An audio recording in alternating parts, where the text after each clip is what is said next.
ఇంకా 2-3 టైమ్స్ ఆయన వార్నింగ్ ఇచ్చాక నేను అన్నాను, సార్ ఇది నా చేతిలో పని కాదు సార్, మా మిస్సెస్ ఇంటిని మేనేజ్ కూడా సరిగ్గా చేయదు, నీట్ గా ఉంచుకోదు, అందుకనే ఇలా ఉంది అంటే ఇంకా ఆవిడ అలా ఉంటే మరి నువ్వు చెయ్యి, నువ్వన్నా చెయ్యి, ఎవరు చేస్తారో నాకు అనవసరం, బట్ ఇల్లు అయితే నీట్ గా ఉండాలి అని చెప్పేసి అంటారు. అంటే ఒక ఇంటిని ఆర్గనైజ్డ్ గా పెట్టుకోవడం కూడా తనకి చేత కాదు.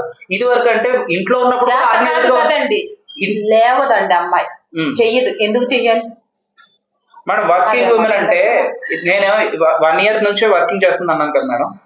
అంతకు ముందు తను చాలా లేజీగా లేవటం, అంటే ఐ మీన్ చాలా లేట్ గా లేవటం, అది ఇది తనకు అలవాటు. నేనేమనుకున్నానంటే తను జాబ్ లో జాయిన్ అవ్వగానే అమ్మాయి మారిపోయింది, అట్లీస్ట్ జాబ్ లో జాయిన్ అయ్యాక తనకి రెస్పాన్సిబిలిటీస్ తెలుస్తాయి, టైంకి లేచి ఇంట్లో వంట చేసుకుంటూ పిల్లల్ని చూసుకుంటూ అన్ని చూస్తుంది.